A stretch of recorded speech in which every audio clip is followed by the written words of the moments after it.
we're talking about tactics to defend the faith. Really, the goal of trying to get our students in the game, right? Of evangelism, defending the faith, having conversations on their high school campuses, doing that sort of thing. And so, my opening kind of question that I'm curious what you guys would say is, with working, are you pastors, youth leaders? I'm Youth pastor. Okay. Everyday leader. All right. I just got Just. to come out. All right, just a counselor coming out. Cool. Well, what would be your goal of seeing students when they graduate? What would they be like? What would kind of be that goal student? Good morning.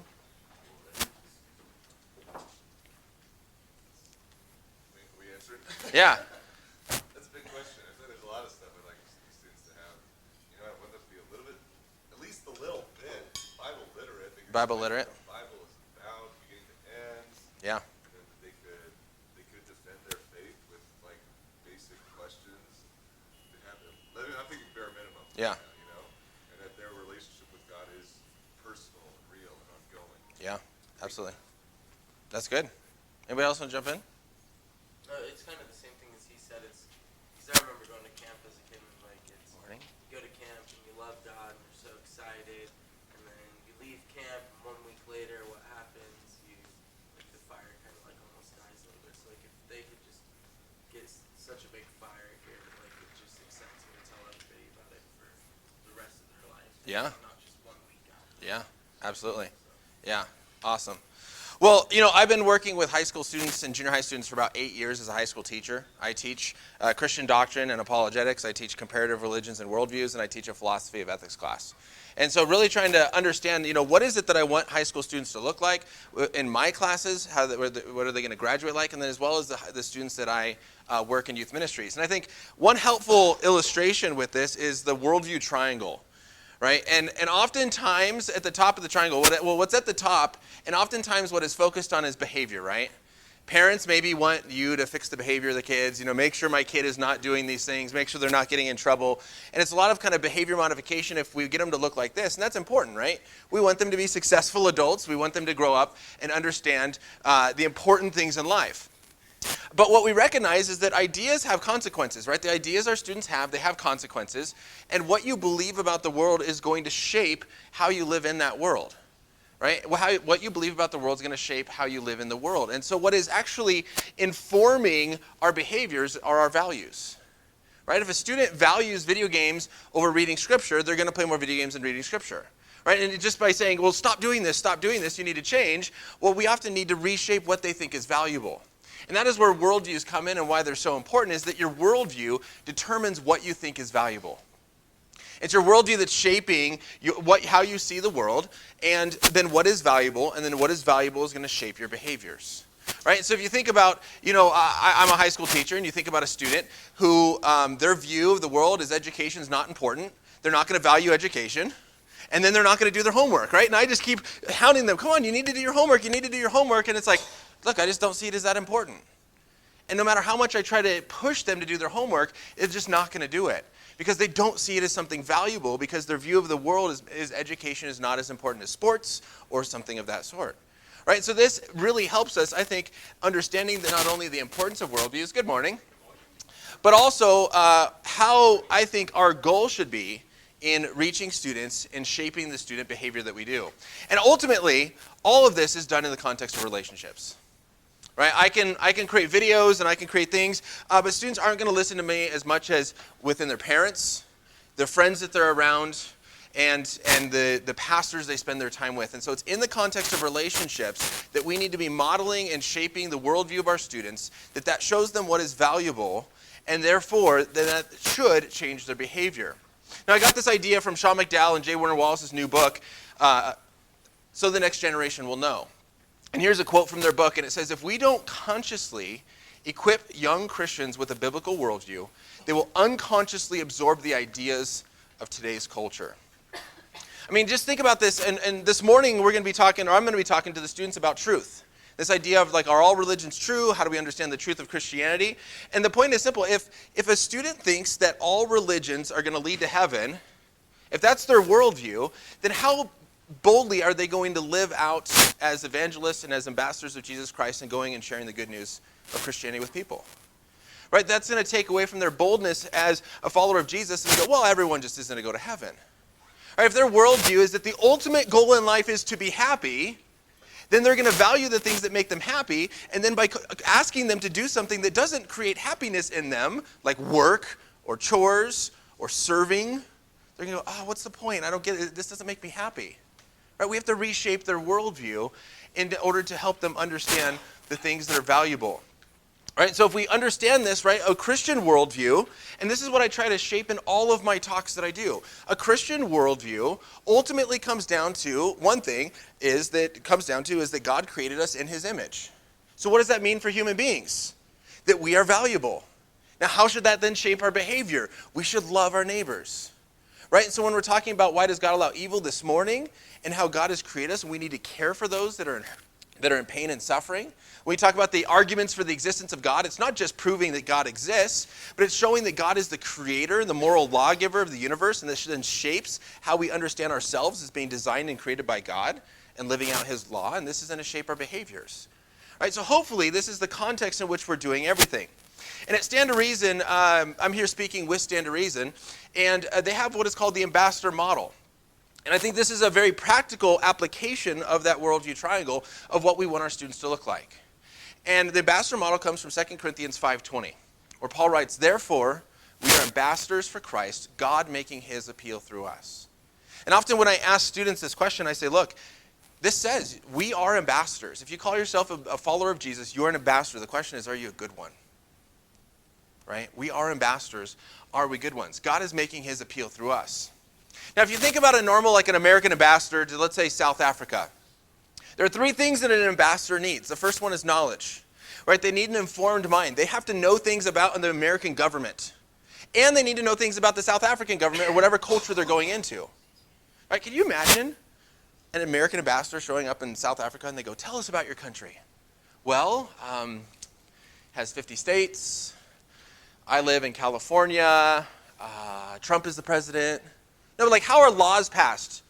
Well, there's a Senate and a House and Supreme Court. They vote on stuff, but then we vote for them, but then they can shoot each other down. I don't know. Why are you asking me all these questions? You'd be like, you're a terrible ambassador, right? Right? So you need to have a deep understanding of America, of the United States, and be able to understand then South African politics, government, economics. Because the second thing an ambassador needs is wisdom. They need to have an artful method on how to engage in these conversations. Right? An ambassador is not military. You don't go in with force and conquer them with your power. You go in with diplomacy. You go in there having conversations. You're sitting down. You're discussing. You're ironing out the details. You're trying to figure out how your two countries can work together. And that takes wisdom in order to maneuver in those conversations. And ultimately, an ambassador needs to have character, right? If you go into a country and you're just this terrible character person, they're not going to trust you. They're not going to want to work with you, right? You need to be respectful. You need to be considerate in these sort of things. So if we think about the same thing as our students and even us being called as Christian ambassadors, the first one being knowledge.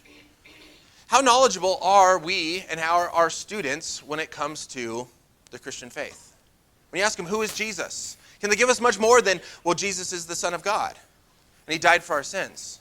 Well, why did he have to die? Why couldn't he just say, I forgive you? How is Jesus both God and man at the same time? Can you even define the Trinity? Now, luckily, I was watching the session last night, and he went through and he did define the Trinity, 3 persons and 1 God, and he worked through what some of the heresies are. That's awesome.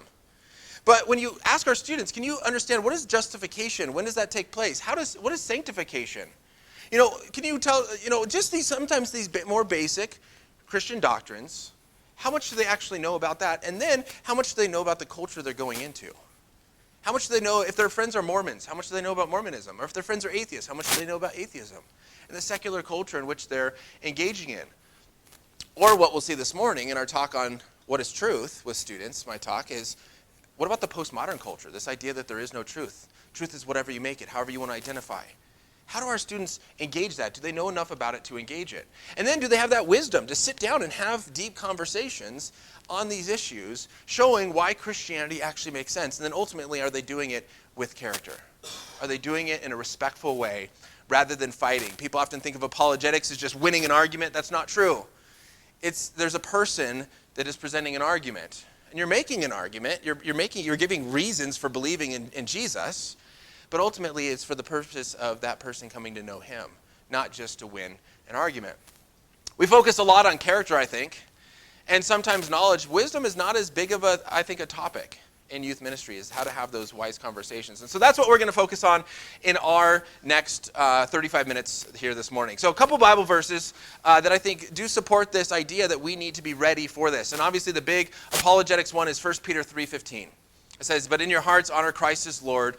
Always be prepared to make a defense to anyone who asks you for a reason for the hope that is in you, yet do it with gentleness and respect."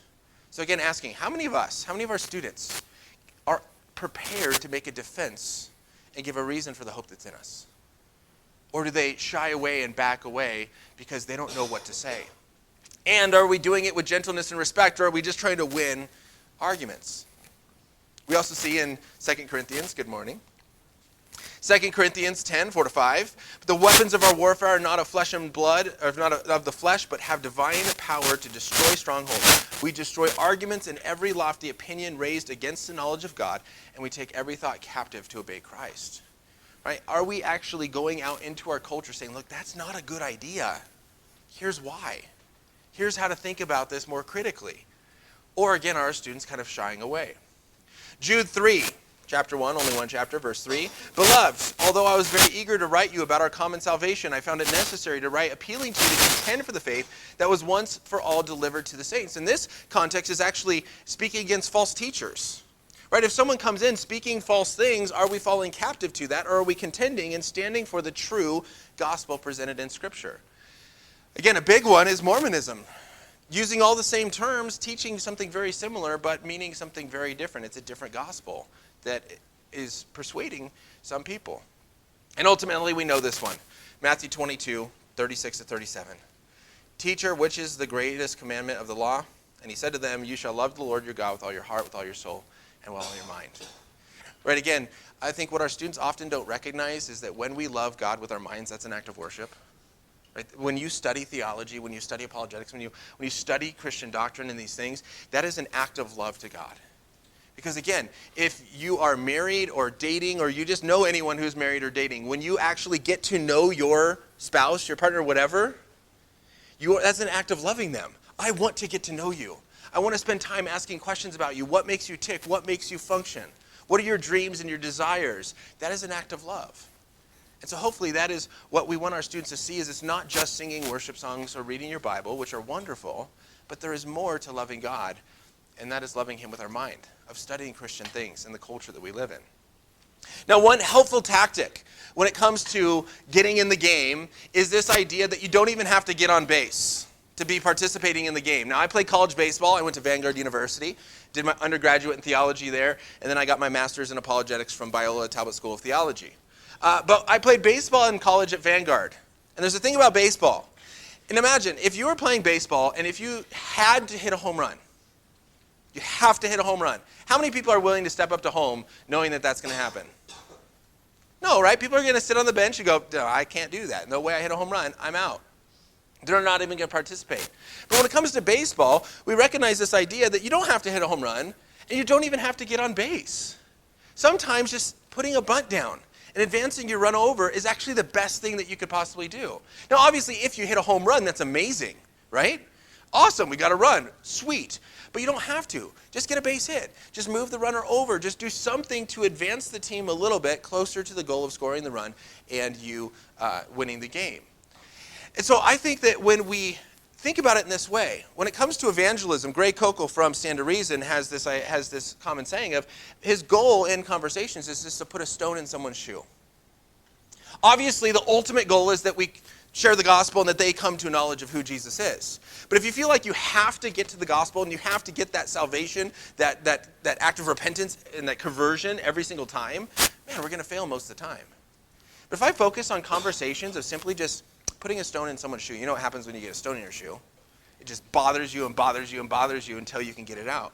Right? If we have that goal of every conversation I get into, if I can just give someone something to think about that just bothers them until they can kind of work it out, and obviously that I'm causing them to think about Jesus, that's a win, right? That's a win. And that's something that any of our students could do. This helps us confidently get involved. And when we start to get involved and when we start to do this and get into those conversations, then we learn and we grow, and then we learn how to better navigate these conversations and be more effective in the conversations we have. But again, we're never going to learn how to navigate these conversations if we never get in the first place. Right? When it comes to evangelism and sharing the gospel, it's not about learning in the book how to do it. You have to go out and do it. So here's where it starts with, and here's what I think is easy and what our students can do. It's all about asking sincere questions, right? It's all about asking sincere questions. Sincere questions are friendly, they're flattering, right? People love being asked questions, right? You sit down and start to ask people questions, it's like, oh, they care about me. This is awesome. Like, they want to know about my life. They want to know about my interests, right? They'll also educate you, right? You can learn a wonderful education because guess what? People know things that we don't know. And by understanding what they know that you don't know and asking questions about it, you learn. Right, so when I'm talking to people of other religions, I spend most of my time asking questions. Unless they're going to ask me something, I want to learn more about them from them, not just by reading books about them. Asking sincere questions also allows you to make progress on a point without being pushy. You can ask them very directed, pointed questions, as we'll see here in a little bit, and it's not you forcing your opinion on them, but it's you asking questions, causing them to think about the thing you want them to think about. One really important thing for students is asking questions doesn't require you to give a defense. You only have to defend something that you are presenting, right? And we'll see the main example of this, but if you come out and say, Christianity is true, you now have to defend that. But if you never make a statement, you never have to make a defense. And you can ask questions, get involved in conversations. Now, ultimately, we do want to get to the point where our students are making declarations. They are making statements. They are saying that Jesus is God, that Jesus is the only way, and to where they can defend that. But when they're just starting in this process, this is very helpful. Just say, hey, all you have to do is ask questions. And then you don't actually have to give a defense for your views. And we'll see examples of that here in a little bit. This puts you in the driver's seat where you're kind of controlling the conversation, and then it takes the pressure off of you. And we'll see exactly how this happens. Now, when you want to look at like an example, someone was very good at asking questions. That person was Jesus, right? Some people have counted this up. I trust their numbers. That Jesus answered about 183 questions, but he asked about 307. Right, think about it. When they come to Jesus, go, who do we pay taxes to? He doesn't say, do it to this. What does he say?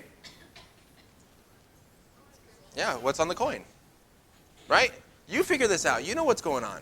Right? Jesus often did this, and there's more times where they're trying to figure out how things work, and Jesus is asking them questions back, causing them to think about things. It got Jesus out of the hot seat a lot of times. So here's what I want to do, is I want to look at some of the major challenges and objections that our students are dealing with. I thought of 6. And I want to apply this tactic into this idea of how then do we respond to some of these big challenges. So I want you to take about a minute or so, talk to the people around you, and I want you to think about what are some of the challenges that your students are dealing with? What are some of the objections that people are raising against Christianity to these students that they are needing to respond to? Make sense? All right, take about a minute. Think about some of the things that your students are dealing with, and we'll come back together. All righty, let's jump back in. We don't have a ton of time. What are some of the objections, questions that you guys came up with that our students are dealing with? Relative truths. Okay. I think about like LGBT stuff and just like that's a huge Yeah. obstacle for them. LGBT issues, relative truth. Okay. Anything else? How can a good God allow bad things to happen? God allowing evil, right? That's why we're talking about that this morning. Yeah. Focusing more on like your external, whether it's possessions or the way you look, Yeah. and struggling with wanting to be popular. Okay. Struggling with popularity and external looks. All right. Anybody else? All right. So here's kind of what I came up with, and you guys mentioned some of them. Some of the things that our students come up against is people that flat out just say, well, one, God doesn't exist. They might also come up, and a big thing in high school, and this is probably the most questions I get on anything, is evolution's a fact. Therefore, the Bible's false, creation is false, God didn't create us, evolution is true. Another big objection, as we just mentioned, Christians are intolerant, they're homophobic, they're anti-gay, they're they're Islamophobic, whatever you may be. Christians are, not what maybe Christ has called us to be, or at least that's what they think. Relative truth, all religions are basically the same. No, that's just your belief. You can believe that if you want, but I believe something else, and we're all right. This idea that's very popular in our culture. Another one kind of based on creation. Our universe came from nothing, Big Bang, but even more so than that, just there was nothing there and then something, and you don't need God. And then the Bible maybe being full of contradictions, right? So here's 6. You guys mentioned others, why God allows evil, which are awesome ones. So here's what I want to do is I want to go over a tactic really quick from the book Tactics, written by Greg Koukl. Has anyone read this book? No? Okay. Anyone heard of Greg Koukl? Okay. We haven't heard of him. So this is probably one of the top books I recommend, because this book is called Tactics, a game plan for discussing your Christian convictions. And I always say that this is one of the best books, if not the best book, of the wisdom aspect of how to actually get into these conversations and maneuver in difficult conversations. But the main tactic mentioned, there's a bunch of them, but the big one is the Columbo tactic, right? If you are either like old TV shows or you're a little bit older, you might know Lieutenant Columbo, the TV show, where he went around and he just said, let me ask you one more thing, one more thing, one more thing, one more thing. And he just kept asking question after question after question, seeming like he didn't know what was going on until all of a sudden he had solved the crime, right? And so Greg took this idea and made it the Columbo tactic of simply just asking questions. And so the first question is simply, what do you mean by that? Right? Oftentimes, we are getting into conversations and we are talking about two different things. And we'll see an example of this in just a minute. But we're talking about two different things and asking the question, hey, what do you mean by that? And getting them to define some words, right? Christians being intolerant. Or you are anti-gay. Well, what do you mean by anti-gay? Rather than just completely jumping to something else. So making sure we're actually talking about the exact same thing, getting them to define their terms. It's very important, as we'll see. The second question then is, now that they've made a statement, we've understood their statement by asking, what do you mean by that? We get some more information. We then ask the second question of, how did you come to that conclusion? Right, again, the person who makes the statement has to defend their statement. And so I don't want to just respond to a statement not knowing what they mean by it and not knowing the reasons they hold it. I want to know exactly what they're talking about, and I want to know their reasons for believing it so that I can now actually go with their reasons and discuss the actual reasons they have. Oftentimes, again, we just talk past the person because we go, well, what about, and all of a sudden we start presenting other stuff, and they go, well, that's not an issue. I don't even think about that. Here's why I hold to this view. Right? So again, like in war, but also in diplomacy, the more information you have from the other side, the better you can maneuver in those conversations. The more tactfully you can maneuver in those things. And so the student asks, hey, what do you mean by that? Okay, what is your evidence? How did you come to that conclusion? And if they've never heard the evidence and they go, wow, I've never heard that before, then they say one simple thing left, ask one more question, and say, hey, can I have some time to think about that? Let's talk again next week. Now, how many of our students could do that in a conversation? That is so easy. And they say, hey, can I have some more time to think about that? Then they go to str.org, they go to my website, coffeehousequestions.com, they go to lots of different websites, they get resources, and the next week they come back to their friend, they go, hey, I've taken the time to think about that, here's some thoughts. And then they can respond. Now, if they have heard of that objection or that issue, and they have heard of that evidence, then they ask the other third question, 3B, have you considered this? And then you present another alternative in the form of a question in order to get someone to think about it. Right? Very simple. Our students can do this. And so what I want to do really quick, yeah. So what were those websites that you were just talking about? str.org is the website. And then I'll give you mine at the end. It's coffeehousequestions.com. And then on my website, I created a resource page with a bunch of other websites I recommend for science apologetics and different issues. Yeah. So I'll give you my contact at the end. So what I want to do is I want to apply these very simple questions, these 3 questions, 3A or 3B, to the issues that we just discussed. All right, so think about this for a second. If someone goes, God doesn't exist, what do our students often say?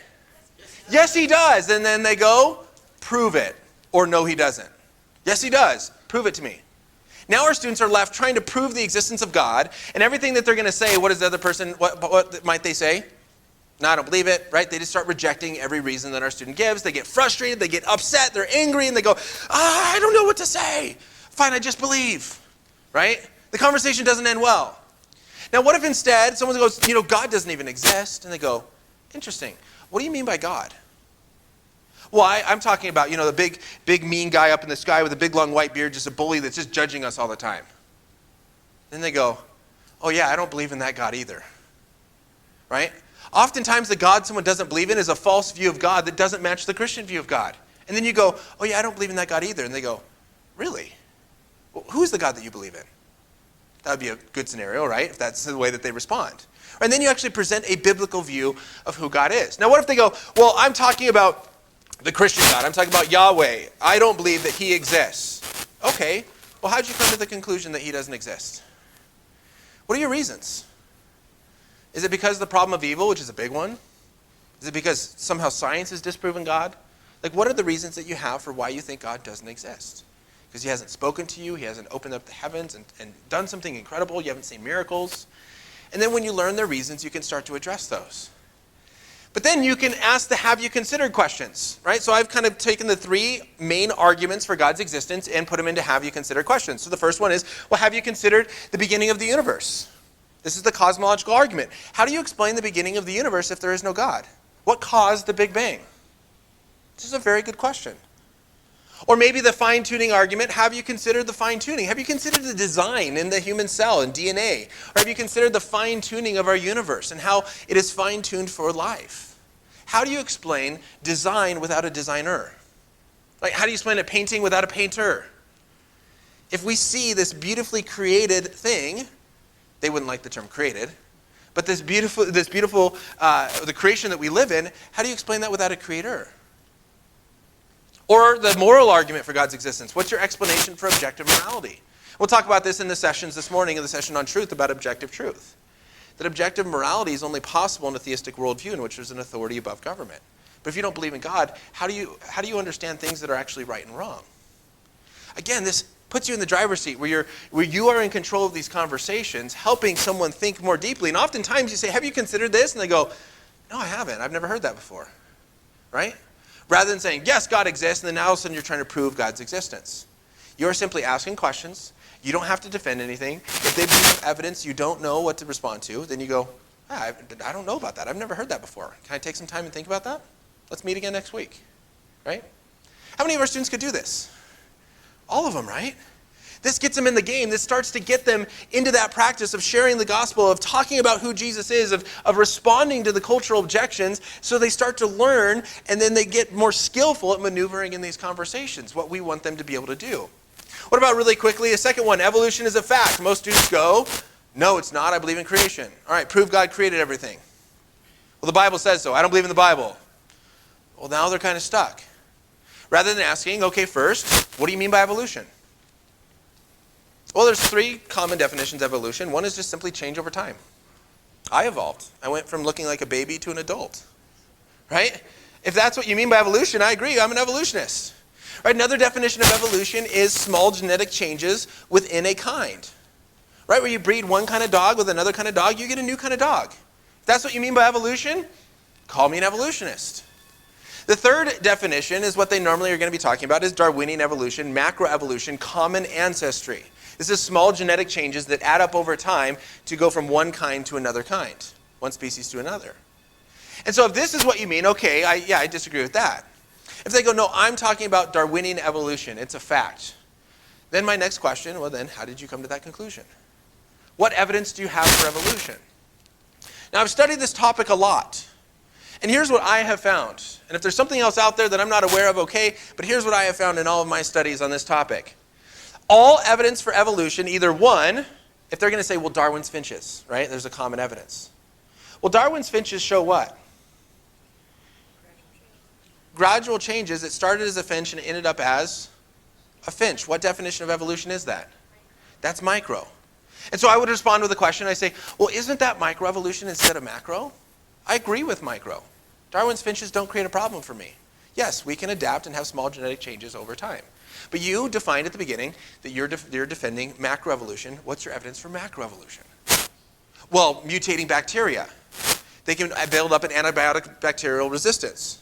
It's okay, so what is it after it mutates? Bacteria. Okay, that's micro. What's the evidence for macro? Then they might present fossil structures, they might present homology, they might present similar DNA, these sort of things. And then that's when I get to the second question, and I go, well, could that be the result of a common creator instead of a common ancestor? Could we have a similar bone structure because there's a creator that made us both similar? Right? If you've ever taken a literature class, don't you see how authors have a similar voice in the way that they write? Or painters have a similar way in which they paint pictures? You can look at something, if you're really skilled, and be like, oh, that's a Van Gogh or something, right? I can't. Like, that's a painting. But when you're skilled, you understand that. Right? Similar creators, common creators, make something similar. Apple products, iPads and iPhones, they look very similar. Right? Why change the structure a whole lot? It works well. So oftentimes, hey, could this be the result of a common creator instead of a common ancestor? The answer has to be yes. Okay, then why not a common creator?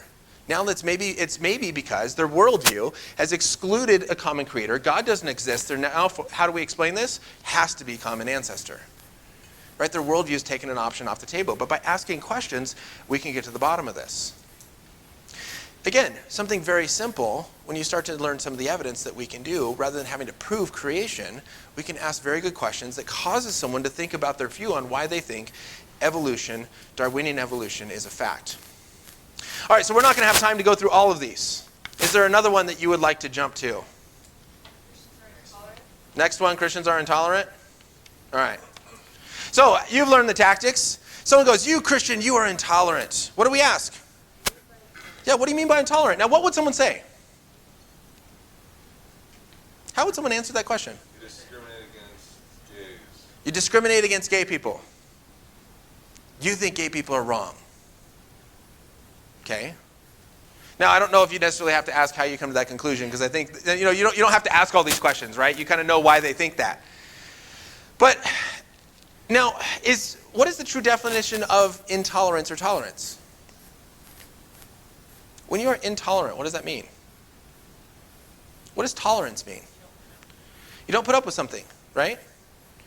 When you tolerate something, you put up with something. So here's where I would ask the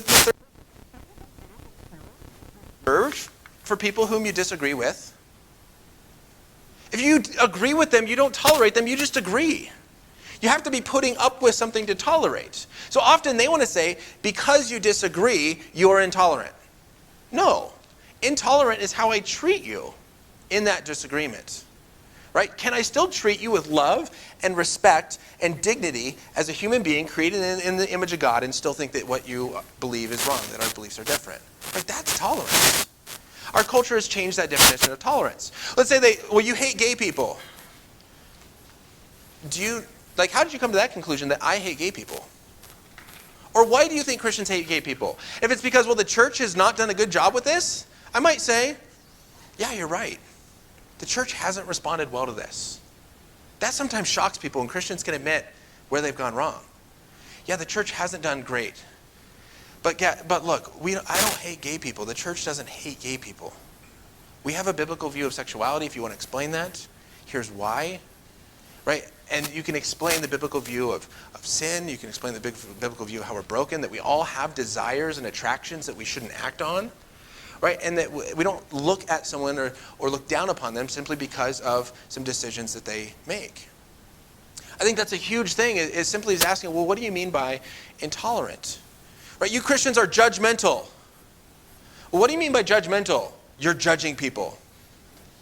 Well, are you judging me right now? Why are you judging me for judging you? Right? We all make judgments. Right? But oftentimes these accusations are thrown at us, and our students go, I don't know what to say, right? Judgmental, I don't know what to do. No, we're not. Rather than say, well, hold on a second. What does it mean to be judgmental? And again, how are we judging? We are called, and by the way, Christians, are we called to be tolerant of all things? No. We're called to love and respect people and the views that they have, but we're not called to tolerate sin. We're not called to put up with evil. We're called to stand against it. Right? This is a big difference of how we look at things. So we'll do one more, and then we'll finish up. But all religions are basically the same. This is what we're going to be talking about this morning on the idea of truth. Well, what do you mean by the same? Are they identical? Right? And then ultimately, the good question is, well, have you considered the differences as well as similarities? Right? Well, all religions tell you to love people. not really, but okay. But what about the differences that are mutually exclusive? Like, God exists, and others that say God doesn't, and there's only one God. No, there are many gods. There's an infinite number of gods. Where Christians say Jesus is God, and Muslims say no, Jesus is not God. Right? These are very different.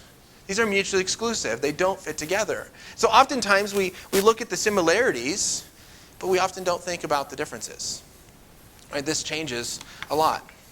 So I want to show you a video where I think this is done very well in, where we can look at these different objections. And this is actually a friend of mine I went to high school with. He's now doing a bunch of stuff, but where he kind of works through these questions when it comes to one of the cultural issues. So let's watch this really quick and see how this kind of applies to real life. Hopefully you can hear it.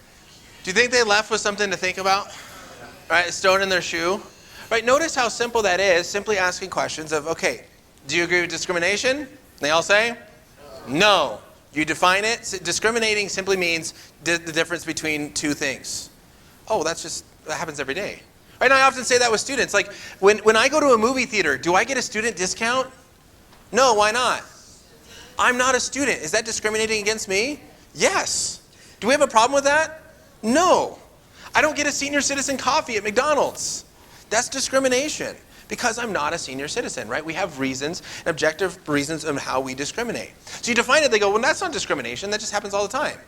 And then he begins to, have you considered this? All right, can a Christian discriminate against an LGBT couple? No. Can Muslims discriminate against someone who wants to print a comic of the Prophet Muhammad? Can an LGBT catering company discriminate against Westboro Baptist Church? And then they say, oh, I've never thought about this before. Right? Oftentimes the people that we're in conversations with, they've never thought about other alternatives. All they've been presented is just what the culture believes on some issue. And simply saying, well, have you considered this? They might say, yes, I have considered this, and that's why I think it's wrong. Or they might say, I've never thought about that before. Wow, I am maybe being inconsistent in my views. Maybe I don't have a good reason for holding to the thing that I do hold to. And oftentimes that happens with me when I talk on the topic of evolution. Have you considered a common creator versus common ancestor? No. Well, why not? I don't know. I've just always been told evolution's a fact. Realizing they don't have awesome reasons for it.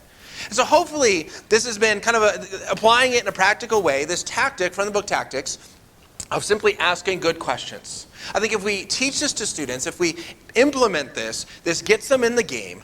This takes off the pressure that they have of feeling like they have to work through X, Y, and Z, and instead they go back to school, they have the conversations with their friends, so their friends make some comment about Christians are hateful, or whatever it may be, or God doesn't exist, or evolution's a fact, and instead they can say, hold on a second, how did you come to that conclusion?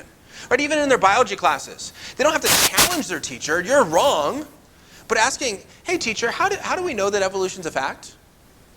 What evidence do we have for this? And the teacher explains, you go, okay, thank you. You don't have to, object, but that's the purpose of school, is to learn. And asking those good questions. And so hopefully we can apply this to our students, because I think this changes the way that students do ministry. This changes the way that students get in the game as fulfilling their calling as being ambassadors of Christ, of learning knowledge, engaging the culture, and making a difference for Christ. One of the jobs I do is I work with Maven, a ministry that functions to train students in a Christian worldview, to know truth, pursue goodness, and create beauty is what they focus on. And we take trips out to Utah where we work with Mormons. We take trips up to UC Berkeley where we talk with non-believers.